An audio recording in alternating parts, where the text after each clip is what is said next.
শহরের নামকরা এক school, junior higher secondary girls school. এই স্কুলে লেখাপড়া করাটা যেন প্রতিটা মেয়ের স্বপ্ন।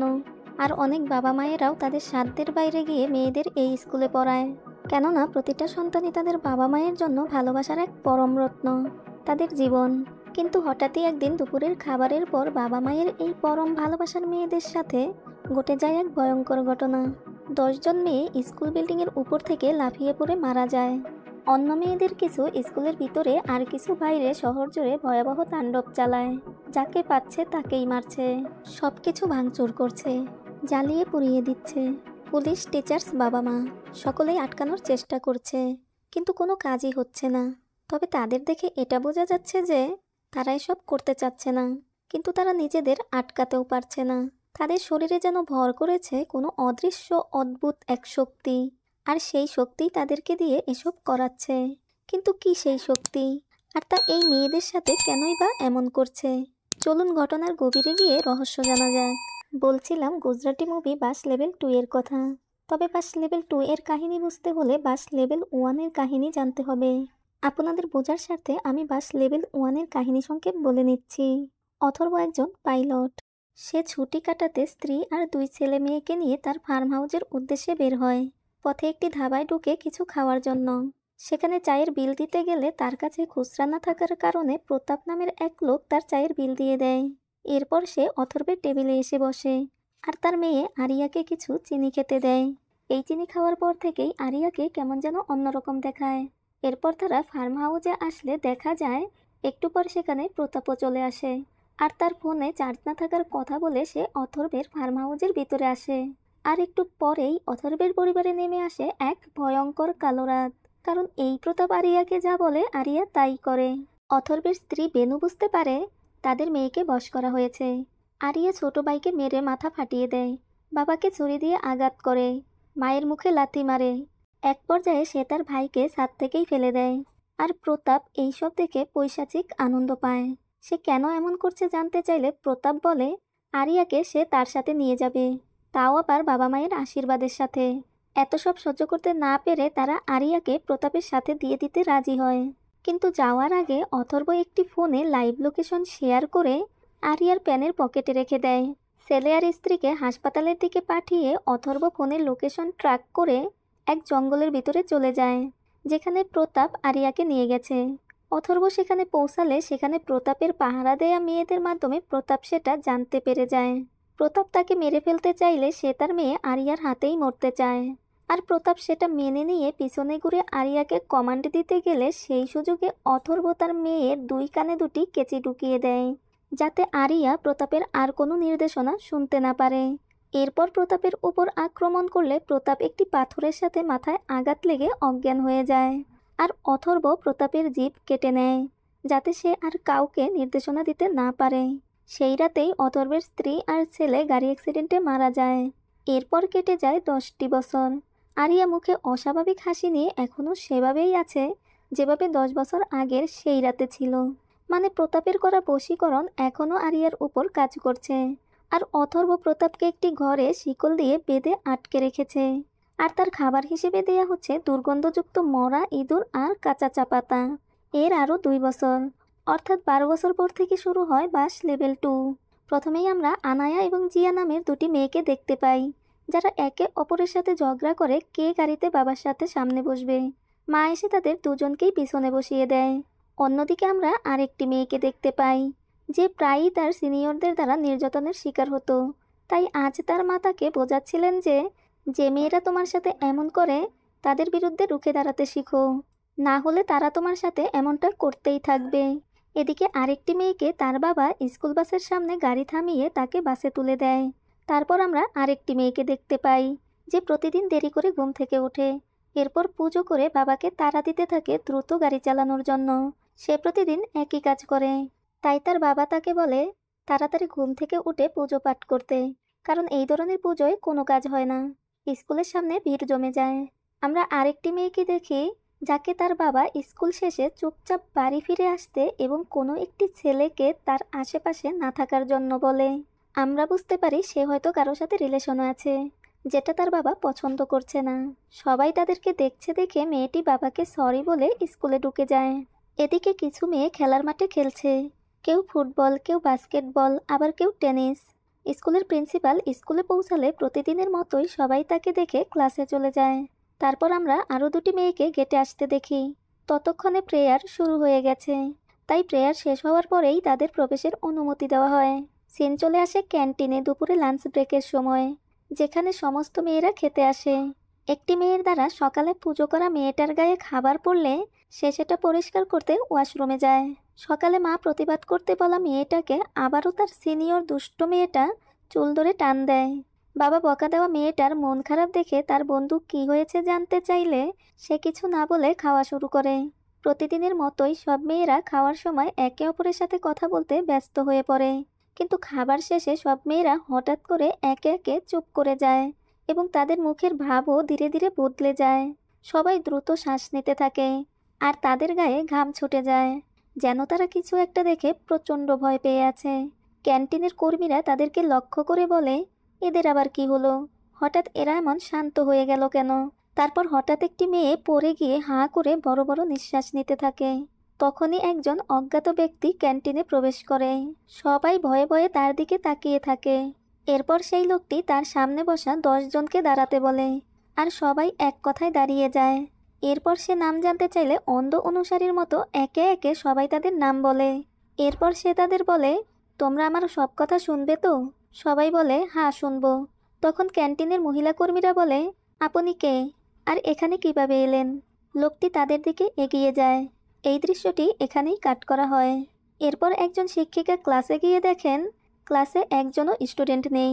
এটি দেখে তিনি অবাক হয়ে ক্লাস থেকে বেরিয়ে আসার সময় তিনি স্কুলের ছাদ থেকে কিছু একটা পড়ার শব্দ শুনতে পেয়ে জানালার কাছে গিয়ে তাকালে সে হতবাক হয়ে যায় আর সাথে সাথে দৌড়ে বাইরে যায়। বাইরে এসে সে দেখতে পায় একটি মেয়ে স্কুলের ছাদ থেকে লাফিয়ে পড়েছে। শিক্ষিকা ধীরে ধীরে তার কাছে গেলে মেয়েটি কয়েকটি ঝাঁকুনি দিয়ে রক্তাক্ত অবস্থায় সেখানেই মারা যায়। এটা দেখে শিক্ষিকা চিৎকার করে ওঠে।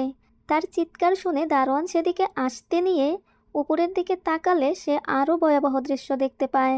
সে যেন নিজের চোখে বিশ্বাস করতে পারছে না। উপরে আরও 9 জন ছাত্রী স্কুল বিল্ডিংয়ের ছাদে সারিবদ্ধভাবে দাঁড়িয়ে আছে লাফিয়ে পড়ার জন্য।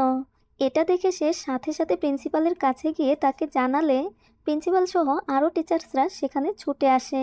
নিচে পড়ে থাকা মেয়েটাকে দেখে প্রিন্সিপাল ভয়ে আঁতকে উঠে অন্যদিকে তাকায়। তখনই দারোয়ানের চিৎকার শুনে উপরে তাকিয়ে মেয়েদের এভাবে দাঁড়াতে দেখে সে চিৎকার করে উঠে আর বলে, কি করছো তোমরা? সেখান থেকে একটি মেয়ে চিৎকার করে বলে, ম্যাম আমাদের বাঁচান, আমরা মরতে চাই না। প্রিন্সিপাল সেখানে একজনকে পুলিশে কল করতে বলে পিটি টিচার আর দারোয়ান সহ উপরে আসে আর সবাইকে পিছু করতে বলে। কিন্তু মেয়েরা কাঁদতে কাঁদতে তাকে বলে, ম্যাডাম আমরা মরতে চাই না, কিন্তু যদি কেউ আমাদের কাছে আসে তাহলে আমরা মরে যাব। প্রিন্সিপাল জিজ্ঞাসা করে, তোমরা কেন এমন করছো? তারপর একজন মেয়ে বলে, আঙ্কেল আমাদের করতে বলেছে।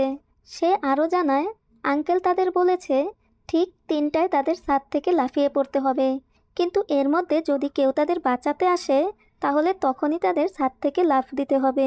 এবার প্রিন্সিপাল জানতে চায়, কে এই আঙ্কেল, তোমরা কার কথা বলছো? কিন্তু ওই মেয়েরা বারবার বলে যে তারা মরতে চায় না। প্রিন্সিপাল কান্না করতে করতে বলে, তোমাদের কারো কথা শুনতে হবে না, তোমরা দয়া করে নেমে আসো। তোমরা একবার তোমাদের বাবা মায়ের কথা ভাবো। বাবা মায়ের কথা শুনে তারা আরও জোরে চিৎকার করে কেঁদে ওঠে। তারপর হঠাৎ দারোয়ান গিয়ে একটি মেয়ের পা ধরে যাতে সে তাকে বাঁচাতে পারে, কিন্তু মেয়েটি তার হাত স্পর্শ করার সাথে সাথেই লাফিয়ে পড়ে। দারোয়ান অবাক হয়ে তাকিয়ে থাকে। তখন পাশের একটি মেয়ে মনে করে এখন দারোয়ান তাকে বাঁচানোর চেষ্টা করবে, তাই সেও তৎক্ষণাৎ লাফিয়ে পড়ে। এই ভয়াবহ অবস্থা দেখে দারোয়ানের বমি চলে আসে। প্রিন্সিপাল তাকে মারে আর বলে, এটা কেন করলে? পিটি টিচার তাকে আটকায়, কিন্তু তারা বুঝতে পারছে না তারা এখন কি করবে। তারা হাউমাউ করে কান্না করে অসহায়ের মতো বসে থাকে। তাদের সামনেই মেয়েগুলো মারা যাচ্ছে আর তারা শত চেয়েও কিছুই করতে পারছে না। আর এরই মধ্যে ঘড়িতে 3টা বেজে যায়। এরপর মেয়েরা প্রিন্সিপালের দিকে একবার তাকিয়ে একসাথে উপর থেকে লাফ দেয়। এদিকে আমরা অথর্বকে দেখতে পাই যে তার মেয়েকে নিয়ে তার বাড়ির ছাদে বসে আছে। আমরা জানি যে অথর্বের স্ত্রী এবং ছেলে মারা গেছে, তাই এখন সে কেবল মেয়ে আরিয়ার জন্যই বেঁচে আছে। আরিয়ার মাথার সামনের চুল পড়ে টাক হয়ে গেছে আর সে এখনও সেই মন্ত্র দ্বারা আবদ্ধ রয়েছে। আর তার মুখে সেই একই রকম অস্বাভাবিক হাসি। ঘড়িতে অ্যালার্মের শব্দ শুনে অথর্ব আরিয়াকে ছাদ থেকে নামিয়ে এনে বিছানায় বসিয়ে দেয়।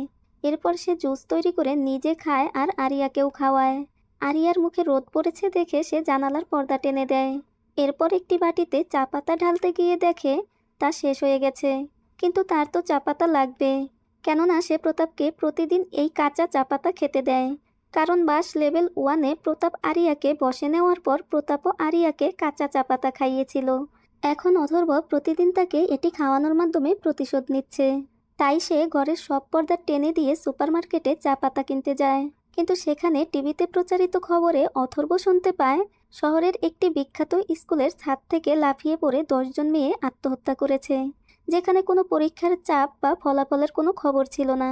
ঠিক তখনই মিডিয়া ব্রিফিংয়ে স্কুলের প্রিন্সিপাল জানায় মেয়েরা শুধু একটাই কথা বলছিল যে কোনো এক আঙ্কেল তাদেরকে বলেছে ঠিক বিকাল 3টায় তাদেরকে ছাদ থেকে লাফ দিতে হবে। আমি যখন তাদের থামানোর চেষ্টা করলাম তখন তারা বলছিল যে আমি যদি তাদের কাছে যাই তাহলে তারা এক্ষুনি লাফিয়ে পড়বে। এখন এই কথা শুনে অথর্ব বুঝে যায় মেয়েদের সাথে আসলে কি হয়েছে। এরপর সে তৎক্ষণাৎ চা পাতা নিয়ে সেখান থেকে চলে যায়।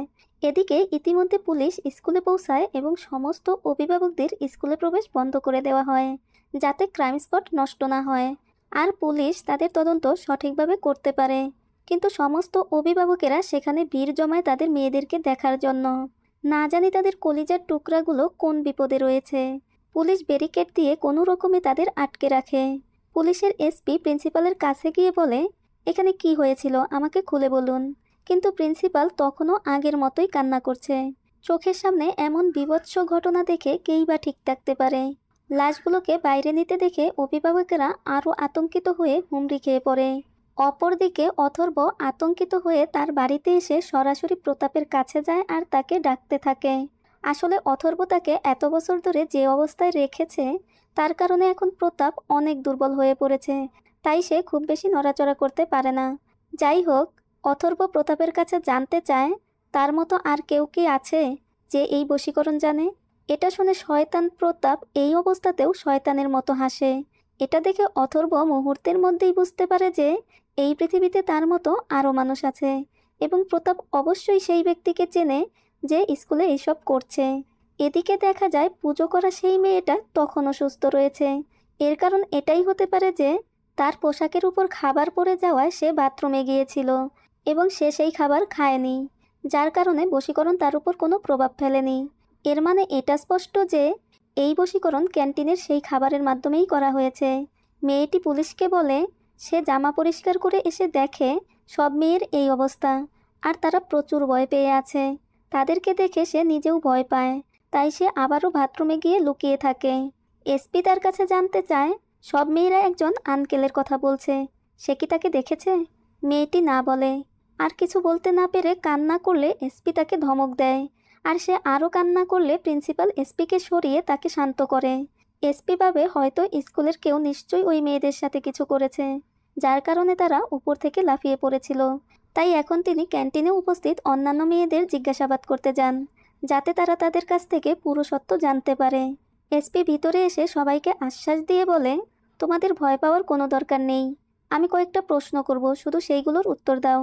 একই সময়ে পিটি টিচার মেয়েদের ভয় পেতে দেখে চোখে মুখে ভয়ের ছাপ নিয়ে তাদের কাছে জানতে চায় কি হয়েছে। তখনই ঈশানী নামের একটি মেয়ে এসপির কাছে এসে বলে, আঙ্কেল আমাদের আপনাকে একটি মেসেজ দিতে বলেছে। তখন প্রিন্সিপাল রেগে চিৎকার করে বলে, কোন আঙ্কেল, কিসের মেসেজ? এসপি তাকে থামিয়ে ঈশানীকে বলতে বললে ঈশানী জানায় আঙ্কেল বলেছে প্রতাপ আঙ্কেলকে খুঁজে বের করতে। এসপি জানতে চায় প্রতাপকে। ঈশানী জানায় সে জানে না। সে আরও জানায় আঙ্কেল বলেছে যদি প্রতাপ আঙ্কেলকে না পাওয়া যায় তাহলে যেটা হয়েছে এটা তো কেবল শুরু, এরপর যা ঘটবে তাতে পুরো শহর ধ্বংস হয়ে যাবে আর এইসব কখনো শেষ হবে না। এসপি জানতে চায় যে বলেছে তোমার সেই আঙ্কেল কোথায়? ঈশানী বলে, আমি সেটা বলতে পারবো না, কারণ আঙ্কেল সেটা বলতে নিষেধ করেছে। এরপর সে সব মেয়েদের বলে, গার্লস শোনো, আমার প্রথম মেসেজ দেওয়া হয়ে গেছে, এবার তোমরা শুরু করতে পারো। সে যখনই এই কথাটা বলেছে সাথে সাথে সব মেয়েদের উপর যেন আত্মা ভর করেছে।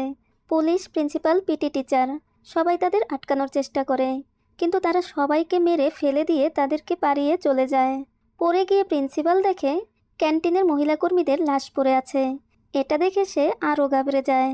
এদিকে মেয়েদের কোনোভাবেই আটকানো যাচ্ছে না, যেন কোনো বন্য প্রাণী খাঁচা থেকে মুক্ত হয়েছে। তাদের সামনে কে আছে বা কী আছে সেটা কোনো বিষয় না। স্কুলের স্টাফ বা পুলিশ কেউই তাদের থামাতে পারে না। কেউ পুলিশ ব্যারিকেডের উপরে উঠে, আবার কেউ ব্যারিকেড ভেঙে বের হয়। সকালে প্রতিবাদ করতে বলা সেই মেয়েটিকে তার মা ধরতে গেলে সে তার মাকে এমনভাবে ধাক্কা মারে যে মা হয়তো ভিড়ের মধ্যে পড়ে গিয়ে মানুষের পাড়া খেয়েই মারা যাবে। কিন্তু তাতে তাদের কিচ্ছু আসে যায় না। তারা যেন মা বাবাকে চিনতেও পারছে না। তারা সব কিছু এমনভাবে ধ্বংস করে, ঠিক যেমনটি জম্বি সিনেমায় ঘটে। তাদের দেখে মনে হয় যেন কেউ তাদের এটা করতে বাধ্য করছে, কারণ তারা বুঝতেও পারছে না যে এতে তারা নিজেরা কতটা আঘাত পাচ্ছে। এসপি এক পুলিশকে বলে, শহরের সব জায়গায় জানিয়ে দাও, এই স্কুলের ইউনিফর্ম দেখলে তারা যেন এদের থেকে দূরে থাকে। অ্যাম্বুলেন্স, ফায়ার সার্ভিস সকলকে আসতে বলো। আর একটা মেয়েও যেন স্কুলের বাইরে যেতে না পারে। এরপর চোখে মুখে পানি দিয়ে অস্থির হয়ে বলে, এখানে যাই ঘটে থাকুক সেটা খুব ভয়াবহ। মেয়েরা রাস্তায় ছড়িয়ে পড়ে। কয়েকজন চলন্ত বাসে উঠে ড্রাইভারকে মারতে থাকে যাতে বাস অ্যাক্সিডেন্ট করে। হোটেলে গিয়ে একজনের উপর গরম তেল ফেলে দেয়। চলন্ত গাড়ির গ্লাস ভেঙে তারপর মানুষ টেনে বের করে মারে। কেউ কামড়ে মারে তো কেউ লাঠি দিয়ে পিটিয়ে মারে। আর একটা মেয়ে তো একটা পেট্রোল পাম্পে গিয়ে লাইটারের সাহায্যে পুরো পেট্রোল পাম্পটাই জ্বালিয়ে দেয়, আর তাতে সে নিজেও মারা যায়। এরপর প্রতিটি নিউজ চ্যানেলে একটাই খবর, যেখানেই এই মেয়েদের দেখবে মানুষ যেন প্রথমে নিজেদের রক্ষা করে। খবরে আরও বলা হয়, পুলিশ বা স্কুল কর্তৃপক্ষ এখনও কিছু জানায়নি মেয়েরা কেন এমন করছে। তবে গোপন সূত্রে জানা গেছে মেয়েরা কোনো প্রতাপ আঙ্কেলকে খুঁজতে বলেছে, কিন্তু কেউ জানে না এই প্রতাপ আসলে কে। অথর্ব বুঝে যায় এরা সেই প্রতাপকেই খুঁজছে যাকে সে 12 বছর যাবৎ আটকে রেখে নরক যন্ত্রণা দিচ্ছে। অথর্ব রাগে হাতের রিমোট রেখে দিয়ে ভাবতে থাকে এখন সে কি করবে। এরপর সে অনলাইন থেকে অর্ডার করে কয়েকটি বড় বড় বক্স এনে সেখান থেকে একটি বড় বক্স আরিয়ার রুমে আর একটি প্রতাপের ঘরে রেখে প্রতাপের হাতে মুখে লোহার শিকল পেঁচিয়ে ভালো করে তালা দিয়ে তার চাবি নিজের গলায় ঝুলিয়ে গাড়ি নিয়ে বের হয়ে যায়। অন্যদিকে সমস্ত বাবা মা তাদের সন্তানদের সাথে বসে আছে, কারণ অফিসার এখনও বাচ্চাদের স্কুল থেকে বের হওয়ার অনুমতি দেননি। একজন বাবা এসে তার মেয়েকে ধরলে সে তাকে ধাক্কা দিয়ে ফেলে দেয়। প্রিন্সিপাল মেয়েটাকে সামলাতে আসলে বাবা প্রিন্সিপালকে ধাক্কা দিয়ে সরিয়ে দিয়ে বলে, কি করেছেন আমার মেয়ের সাথে? তখন এসপি এসে সেই বাবাকে সরিয়ে রেগে বলে, এখানে কি হচ্ছে তা আমরা সবাই বোঝার চেষ্টা করছি। সে সমস্ত বাবা মাকে উদ্দেশ্য করে বলে, এখানে কি হয়েছে তা আপনারা জানেন। যে মেয়েগুলো বেরিয়ে গেছে তাদের অগ্নিমূর্তি আমি দেখেছি, আর তারা বেরিয়ে গিয়ে যা করেছে তা আপনারা সবাই জানেন। তাই সবাই শান্ত হয়ে মেয়েদের পাশে থেকে তাদের বোঝান, কিন্তু কোনো জোর করবেন না। তখনই ঈশানী এসপির কাছে এসে বলে, আপনার হাতে আর 5 মিনিট সময় আছে। এই 5 মিনিটের মধ্যে প্রতাপ আঙ্কেলকে খুঁজে বের করতে হবে। এসপি মেয়েটির কাছে গিয়ে জানতে চায়, কেন 5 মিনিট কেন? মেয়েটি বলে, আঙ্কেল বলেছে যদি 5 মিনিটের মধ্যে খুঁজে না পাওয়া যায় তাহলে এত খারাপ হবে যে কেউ অনুমান করতে পারবে না। এটা শুনে এসপির মুখ ফ্যাকাশে হয়ে যায়, কারণ সে বুঝতে পেরেছিল এত কম সময়ের মধ্যে খুঁজে পাওয়া সম্ভব নয়। তখনই সেখানে অথর্ব আসে। তাকে দেখে এসপি এক কনস্টেবলের কাছে জানতে চায়, একে? কনস্টেবল বলে, তা জানি না, কিন্তু আমরা যাকে খুঁজছি এ জানে সে কোথায়। তখন অথর্ব ঈশানীর কাছে গিয়ে বলে, প্রতাপ আমার কাছে আছে, আমি ওকে বাঁচিয়ে রেখেছি। প্রতাপকে পেলে কি হবে সেটা তোমার আঙ্কেল বলেনি? মেয়েটি নার্ভাস হয় আর চুপ করে থাকে। এসপি জানতে চায়, কে এই প্রতাপ, কি হচ্ছে এখানে? অথর্ব বলে, বশীকরণ। এদেরকে বশীকরণ করা হয়েছে, আর যে সব করেছে সে এক রাক্ষস, বিকৃত। এরা যত বেশি কষ্ট পাবে, চিৎকার করবে, হাহাকার করবে, সে তত বেশি আনন্দ পাবে। ও শুধু বলবে এদের কি করতে হবে, আর এরা তাই করবে। এটা ঠিক না ভুল তা এরা বুঝবেও না। কেউ তাদের থামাতে গেলে হয় তাদেরকে মারবে, না হয় চিৎকার করতে করতে অসহ্য যন্ত্রণা নিয়ে নিজেরা মারা যাবে। কেউ তাদের আটকাতে পারবে না। এসপি বলে, এরা এমনিতেই ভয় পাচ্ছে, আর আপনি এদের আরও ভয় দেখাচ্ছেন। অথর্ব বলে, আমি শুধু বাস্তবতা বলেছি, এখানে যা ঘটতে পারে তা আপনার কল্পনারও বাইরে। এসপি বলে, আপনি যদি কিছু জেনে থাকেন তাহলে বলুন কিভাবে এটা আটকানো যেতে পারে। অথর্ব বলে, পারবে না, এটা কেউ আটকাতে পারবে না। প্রিন্সিপাল এগিয়ে এসে বলে, আটকাতে পারবো। আপনি তো বললেন প্রতাপ আপনার কাছে। আপনি প্রতাপকে নিয়ে আসুন। এরপর মেসেজ দেওয়া মেয়েটাকে বলে, বলো, প্রতাপকে পেলে এসব বন্ধ হয়ে যাবে, তাই না? কিন্তু মেয়েটি কিছুই বলে না। এসপি এবার বিরক্ত হয়ে জানতে চায়, এই প্রতাপটা আসলে কে? অথর্ব বলে, সেও এক রাক্ষস, আমি তাকে দিয়ে দেব। তার আগে যে তাকে চায় আমি তাকে দেখতে চাই। এসপি বলে, কিন্তু কেউ তো জানেই না সে কোথায়। অথর্ব বলে, সে এখানেই আছে।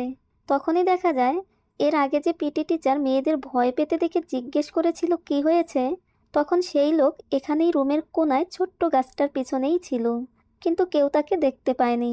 অথর্ব আবারও বলে, সে সব সময় মেয়েদের চোখের সামনেই থাকবে, কেননা সে এই মেয়েদের তার দৃষ্টির আড়ালে যেতে দিবে না। তখন দেখা যায় প্যারেন্টসদের সাথে মিশে থাকা এক লোক শয়তানি এক হাসি দিয়ে বলে, আমি সেই রাক্ষস, এর নাম রাজনাথ। এরপর সে উঠে এসে প্যারেন্টসদের বলে, তোমাদের মেয়েদের কাছে এখন আমিই সব, তাদের এই অবস্থার পিছনে আমিই আছি। কি রাগ হচ্ছে? মারতে ইচ্ছে করছে? ভুল করেও এ কাজ করতে যেও না, কেননা আমার যদি ছোট্ট একটি আঁচড়ও লাগে, তোমাদের মেয়েরা তোমাদের ছাড়বে না, একদম ছিঁড়ে ফেলবে, জ্বালিয়ে দিবে। এরপর ঈশানীর কাছে গিয়ে বলে, প্রতাপ ভাইকে পেলে কি হবে, এটা তোমাকে বলেছিলাম, কি তাই তো? মেয়েটা হাসূচক গাড় নাড়ে। রাজনাথ বলে, তাহলে তুমি বললে না কেন? ঈশানী ঘাবড়ে গিয়ে বলে, সরি আঙ্কেল, আমি ভুলে গিয়েছিলাম। এই কথা শুনে রাজনাথ রাগে মেয়েটিকে থাপ্পড় মারে। সেখানে তার বাবা মাও ছিল। তারা মেয়েটিকে ধরতে আসলে রাজনাথ তাদের ছেড়ে দিতে বলে। এরপর সেখানে কারো কাছে চাকু আছে কিনা জানতে চাইলে এক মেয়ে চাকু এনে ঈশানীকে দেয়। আর রাজনাথ সবার সামনে চিৎকার করে ঈশানীকে তার হাতের রগ কাটতে বললে সে তাই করে।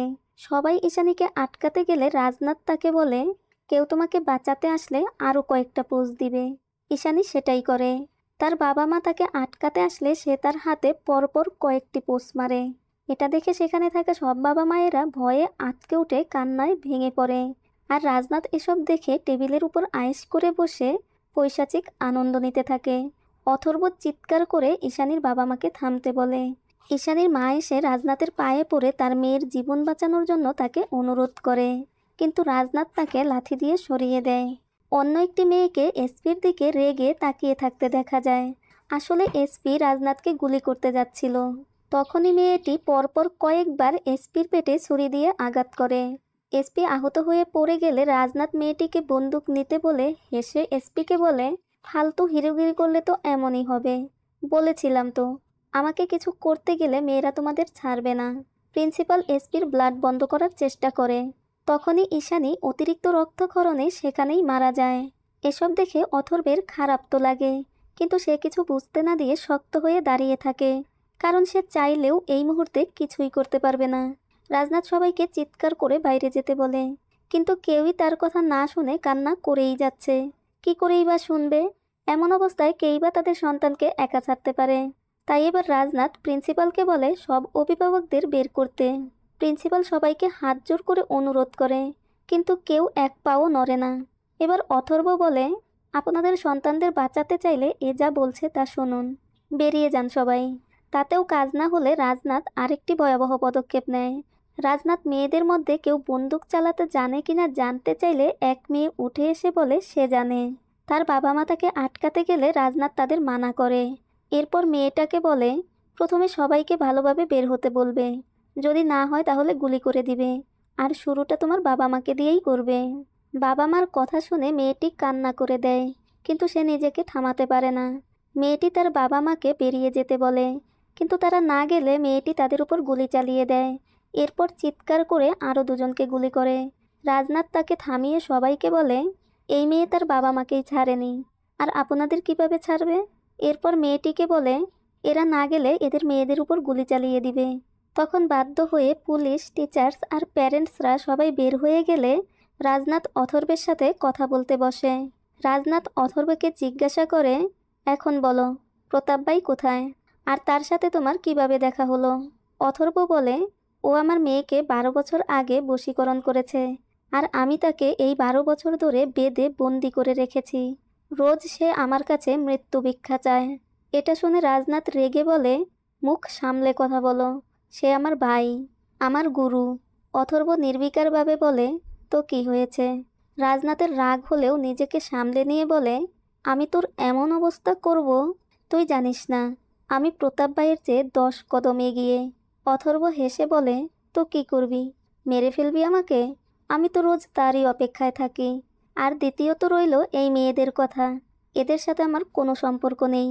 তুই এদের আমার সামনে জ্বালিয়ে দিলে, এই শহর জ্বালিয়ে দিলে আমার কিচ্ছু এসে যায় না। বাইরে থাকা বাবা মায়েরা আমার কাছে এসে প্রতাপকে তোকে দেওয়ার জন্য ভিক্ষে চাইবে। না মানলে আমাকে জীবন্ত জ্বালিয়ে দিবে। কিন্তু আমার সিদ্ধান্তের কোনো পরিবর্তন হবে না। তুই প্রতাপকে পাবি না। এবার রাজনাথ তাকে বলে, তুই যদি আমাকে প্রতাপ ভাইকে ফিরিয়ে দিস, তাহলে আমি তোকে এখান থেকে নিরাপদে যেতে দেব।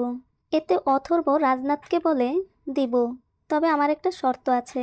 যদি তুই আমার মেয়েকে বশীকরণ মুক্ত করে দিস। রাজনাথ রেগে চিৎকার করে বলে, তোর মতো নগণ্য লোকের আমার সামনে শর্ত রাখার কোনো যোগ্যতা নেই। তুই জানিস তুই কার সাথে কথা বলছিস? অথর্ব স্থিরভাবে দাঁড়িয়ে বলে, তোর মতোই এক বিকৃতকে আমি 12 বছর যাবৎ কুকুরের মতো বেঁধে বন্দি করে রেখেছি। এর চেয়ে আর কি যোগ্যতা চাস তুই?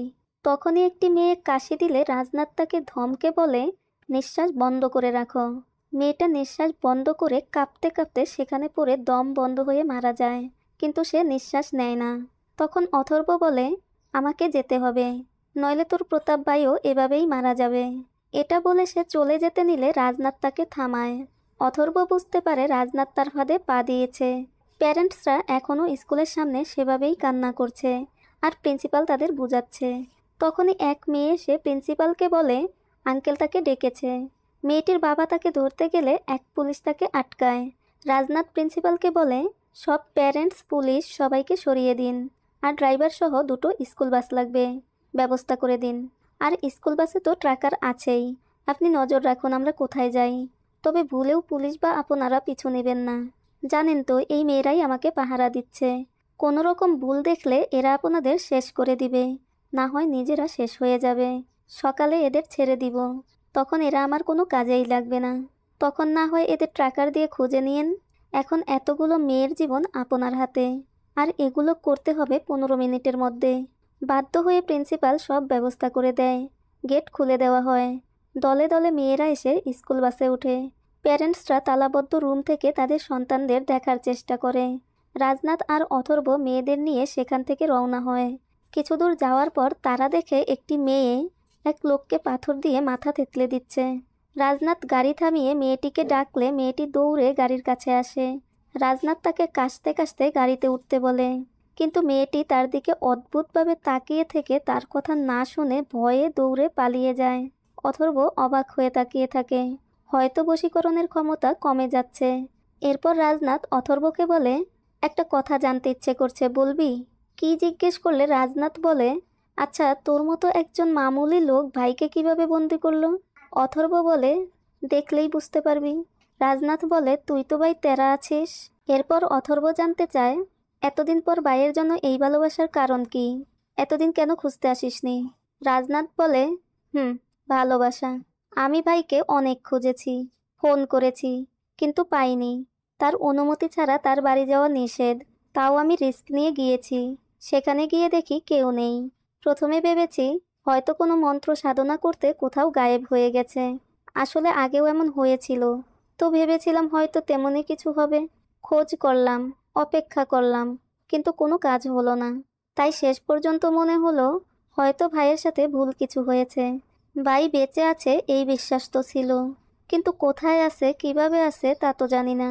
ভাইকে খোঁজার জন্য কত কিছু করেছি, কিন্তু পাইনি। আমরা তো মানুষের মধ্যে আসতে পারি না, এটা ভাইই আমাকে শিখিয়েছে, কিন্তু এখন বাধ্য হয়ে আমাকে এটা করতে হলো। তবে রাস্তা তো ঠিকই আছে, ভাইকে পেয়ে গেলাম। এরপর অথর্ব আবারও জানতে চায়, এতগুলো মেয়েকে বশীকরণ করার পিছনে আসলে উদ্দেশ্য কি? কেন তোরা এমনটা করিস? রাজনাথ বলে, তুই তো খুবই মূর্খ, 12 বছরেও সেটা বুঝতে পারিসনি। বলে সে একটি মেয়েকে বাস থেকে লাফ দিতে বললে মেয়েটি চলন্ত বাস থেকে লাফ দেয় আর মারা যায়। রাজনাথ বলে, শাস্ত্র মতে মেয়েরাই সকল শক্তির অধিকারী, তারা সকলকে তাদের ইশারায় নাচাতে পারে, কিন্তু এটা ভুল। পুরুষই শক্তি, পুরুষই সৃষ্টি, সে চাইলে সবাইকে তার ইশারায় চালাতে পারে। অথর্বের এসব শুনে প্রচণ্ড রাগ হলেও সে কিছুই বলতে পারে না। এদিকে প্রিন্সিপাল কম্পিউটারে তাদের উপর নজর রাখছে। ফার্ম হাউসে পৌঁছে রাজনাথ কিছু মেয়েকে পাহারার জন্য বাইরে দাঁড় করিয়ে রাখে, আর কিছু মেয়েকে তার সাথে ভিতরে নিয়ে যায়। অথর্ব রাজনাথকে তার মেয়ের রুমে নিয়ে আসলে রাজনাথ এদিক সেদিক তাকিয়ে জানতে চায় প্রতাপ ভাই কোথায়। অথর্ব বলে, আগে আমার মেয়েকে সুস্থ করবি, তারপর আমি প্রতাপকে তোর হাতে তুলে দেব। রাজনাথ বলে, আমি আগে ভাইকে দেখব, তারপর তোর মেয়েকে সুস্থ করব। ভাই কোথায়? কিন্তু রাজনাথ যাওয়ার সময় আরিয়াকে লক্ষ্য করে বলে, এ কি 12 বছর যাবৎ এভাবেই হাসছে? অথর্ব হাঁ বললে রাজনাথ বলে, এই কাজ তো ভাই ছাড়া আর কেউ জানে না। এরপর অথর্ব বন্ধ ঘরের তালা খুললে সেখানে এত দুর্গন্ধ যে রাজনাথ নাকে রুমাল দিয়ে সেখানে যায়। রাজনাথ প্রতাপকে দেখে হতবাক হয়ে যায়, কারণ সে কখনো ভাবেনি যে প্রতাপের মতো একজন শক্তিশালী মানুষের কেউ এই অবস্থা করতে পারে। রাজনাথ অথর্বকে বলে, কি করেছিস তুই এটা? তুই তো আমাদের চেয়েও বড় রাক্ষস। রাজনাথ প্রতাপের শিকল খুলে দিতে বললে অথর্ব বলে, তোর ভাই তোর সামনেই আছে, বেঁচে আছে, দেখে নিয়েছিস, এবার আমার মেয়েকে সুস্থ কর। রাজনাথ চিৎকার করে অথর্বের কাছে এসে বলে, আমার কারো আদেশ একদম পছন্দ না। ভাই বেঁচে আছে, আমি চাইলে এই মেয়েদেরকে দিয়ে তোকে আর তোর মেয়েকে মেরে ভাইকে নিয়ে চলে যেতে পারি, কিন্তু আমি তা করব না, কারণ তোর অ্যাটিটিউড আমার ভালো লেগেছে। যা, তোর মেয়েকে নিয়ে আয়। অথর্ব তাকে উপরে যেতে বললে রাজনাথ বলে, তোর মেয়েকে বশীকরণ মুক্ত করতে ভাইকে লাগবে, তাই তোর মেয়েকেই এখানে আনতে হবে, যা নিয়ে আয়। অথর্ব আরিয়াকে নিচে এনে হুইল চেয়ারে বসানোর সময় রাজনাথ জানতে চায়, তুই কি ভাইকে নিমন্ত্রণের মতো কিছু বলেছিলি, যেমন আসেন চলেন এমন কিছু? অথর্ব বলে, না, আমার মনে নেই। রাজনাথ জানতে চায়, তোর কি ভাইয়ের কাছে কোনো ধার রয়েছে? অথর্ব বলে, না, তবে রেস্টুরেন্টে সে আমার মেয়েকে চিনি খাইয়েছিল। রাজনাথ বলে, খাবার খাইয়ে বশীকরণ করলে তো এতদিন থাকবে না। আমি তো এই মেয়েদের খাবারের মাধ্যমেই বশ করেছি। এরা আমার থেকে দূরে থাকলে 3-4 ঘন্টা বা বড়জোর 24 ঘন্টা থাকবে। ওই পাথরওয়ালা মেয়েকে দেখিসনি? ও আমার কথা না শুনে কেমন পালিয়ে গেল। আর তোর মেয়ে 12 বছর ধরে এভাবে আছে। আমি নিশ্চিত তোর বা তোর পরিবারের কারোর সাথে তো ভাইয়ের কিছু একটা সম্পর্ক রয়েছেই। অথর্ব বলে, হতে পারে না, কারণ আমি তো একে চিনতামই না। রাজনাথ জানতে চায়, তাহলে তোর স্ত্রী? অথর্ব বলে, না, ওরা তো বেঁচেই নেই। রাজনাথ বলে, তাহলে তুই নিয়েছিস, ভালো করে মনে করে দেখ। অথর্ব বলে, না, এমন কিছুই হয়নি। রাজনাথ আবারও ভালো করে মনে করতে বললে অথর্ব বলে, এমন কিছু হয়নি, তবে সে আমার 1 কাপ চায়ের দাম দিয়েছিল। রাজনাথ বলে, তাহলে ভাইকে 10 টাকা দিয়ে দে। এটা শুনে অথর্ব তার মানিব্যাগ থেকে 500 টাকার একটা নোট বের করে, কিন্তু রাজনাথ বলে, যেহেতু সে তোকে মাত্র 10 টাকা দিয়েছে, তাই তোকেও তাকে মাত্র 10 টাকাই ফেরত দিতে হবে। তাই এবারে অথর্ব টেবিলে রাখা খুচরো টাকার বাক্স থেকে 10 টাকার একটি নোট বের করে রাজনাথকে দেয়, কিন্তু রাজনাথ বলে, এটা আমাকে নয়, প্রতাপ ভাইকেই দিতে হবে। আর হ্যাঁ, টাকা দেওয়ার আগে তাকে হুঁশে ফিরিয়ে তার হাতে দিতে হবে, যাতে সে বুঝতে পারে যে তুই তার ঋণ পরিশোধ করেছিস। অথর্ব প্রতাপকে বসিয়ে ধাক্কা দিতে থাকলে সে কোনো রকমে তাকায়, কারণ সে এতগুলো দিন ঠিকমতো খেতে না পেয়ে বেঁচে তো আছে, কিন্তু খুবই দুর্বল হয়ে গেছে, ঠিকমতো নড়তেও পারে না। অথর্ব তাকে টাকা নিতে বললে সে বড় বড় করে তাকায়, কারণ এ কি করে জানলো যে টাকা দিলেই তার মেয়ে সুস্থ হয়ে যাবে। সে সামনে তাকাতেই আরিয়াকে দেখে। রাজনাথ বলে, ভাই টাকাটা নাও, আমি তোমার ছোট ভাই। প্রতাপ রাজনাথকে হাতের ইশারায় বাক্স দেখাতে চায়, কিন্তু রাজনাথ কিছুই বুঝতে পারে না। অথর্ব প্রতাপের হাতে টাকাটা ধরিয়ে দিয়ে রাজনাথকে বলে, টাকা তো দিয়ে দিয়েছি, এবার কি করব? রাজনাথ বলে, হয়ে গেছে, তোর মেয়ে বশীকরণ মুক্ত হয়ে গেছে। এটা শুনে অথর্ব অবাক হয়ে তাকিয়ে বলে, জাস্ট এতটুকুই? মাত্র 10 টাকার জন্য তার মেয়ে এবং তার পরিবারকে এতটা কষ্ট সহ্য করতে হয়েছে, তাও আবার 12 বছর ধরে। সে আস্তে আস্তে আরিয়ার কাছে গিয়ে তাকে ডাকে, কিন্তু আরিয়া আগের মতোই একইভাবে বসে থাকে। অথর্ব রাজনাথের দিকে তাকালে রাজনাথ বলে, এত বছর ধরে সে এভাবে আছে, তাই একটু সময় লাগছে, ওকে ঝাঁকি দে, থাপ্পড় দে, ঠিক হয়ে যাবে। এটা শুনে অথর্ব কান্না করতে করতে আরিয়াকে চিৎকার করে ডাকে, গালে চড় মারে। তাতেও কাজ না হলে অথর্ব আরিয়ার পায়ের উপর মাথা রেখে কান্না করতে থাকে। অথর্ব হঠাৎই মাথা তুলে মেয়েকে দেখে সে নির্বাক হয়ে তাকিয়ে থাকে, কারণ এত বছর ধরে মেয়ের মুখে লেগে থাকা সেই অদ্ভুত হাসিটা এখন আর নেই। সে আরিয়াকে ডাকে।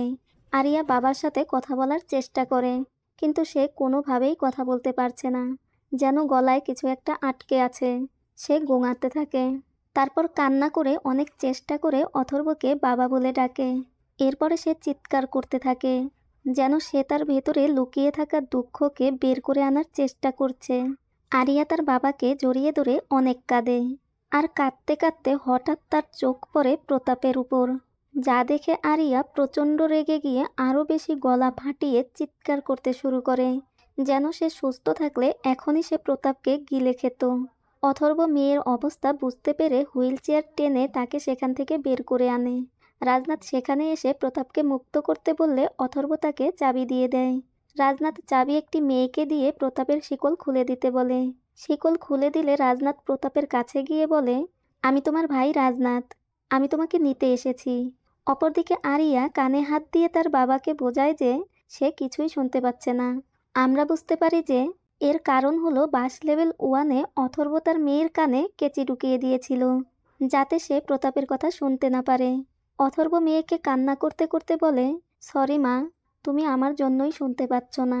এদিকে প্রতাপ রাজনাথকে হাতের ইশারায় জানায় যে সে কথা বলতে পারে না, কারণ অথর্ব তার জিভ কেটে নিয়েছে। রাজনাথ বিষয়টা বুঝতে পেরে প্রচণ্ড রেগে অথর্বের উপর আক্রমণ চালায়।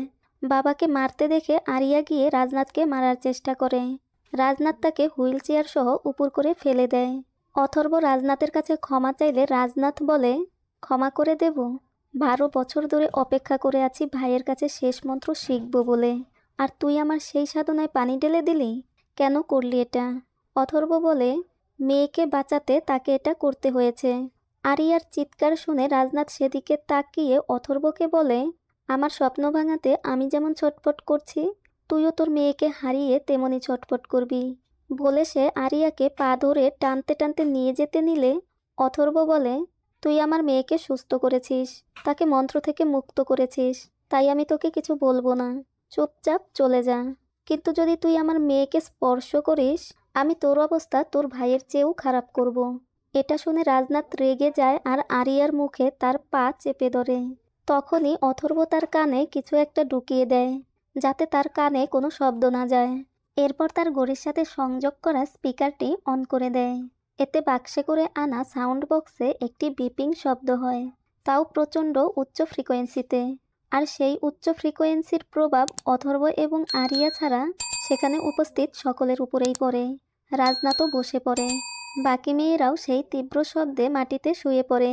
এই সুযোগে অথর্ব রাজনাথের মাথায় কাচের বোতল দিয়ে বাড়ি মারে, আর রাজনাথ অজ্ঞান হয়ে যায়। দেখা যায় এখন রাজনাথও প্রতাপের মতো একইভাবে শিকল দিয়ে বাঁধা। অথর্ব তার মাথায় তেমনইভাবে পা দিয়ে চাপ দেয় যেমনটা সে আরিয়ার সাথে করেছিল। আর অথর্বের হাতে একটি প্লাসও দেখা যায়। তার মানে এটাই যে অথর্ব প্রতাপের মতো রাজনাথের জীবও কেটে দিয়েছে। পরের দিন সকালে অথর্বের বাড়ির সামনে পুলিশ দেখা যায়। এসপি আর প্রিন্সিপাল অথর্বের সাথে কথা বলে। অথর্ব বলে, কী শাস্তি দিবেন ওদের? প্রিন্সিপাল বলে, আমি তো ওকে খুন করতে চাই।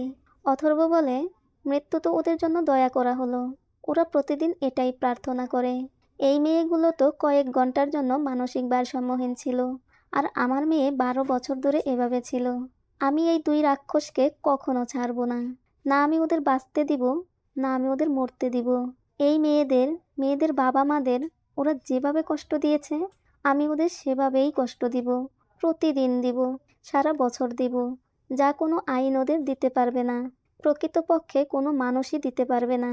এসব শুনে প্রিন্সিপাল আর এসপি সেই মানুষরূপী রাক্ষসদের অথর্বের হাতে রেখে সেখান থেকে চলে যায়। এত বছর পর অথর্ব মেয়েকে নিজের হাতে খেতে দেখে সে স্বস্তির হাসি হাসে। তার চোখে পানি থাকলেও মুখে লেগে থাকে একটা মিষ্টি হাসি। আর এখানেই মুভিটি শেষ করা হয়। তো কেমন লাগলো মুভিটি? ভালো অথবা খারাপ যাই লাগুক, জানাতে ভুলবেন না। আর যাবার আগে অবশ্যই লাইক, কমেন্ট আর সাবস্ক্রাইব করে পাশে থাকা অল বাটনটি প্রেস করে রাখবেন, যাতে আমার ভিডিওগুলো সবার আগে আপনার কাছে পৌঁছায়। ফিরে আসবো ফিল্ম স্টোরিতে আপনাদের পছন্দের নতুন অথবা পুরনো কোনো মুভির গল্প নিয়ে। সে পর্যন্ত সবাই ভালো থাকবেন, সুস্থ থাকবেন। আল্লাহ হাফেজ।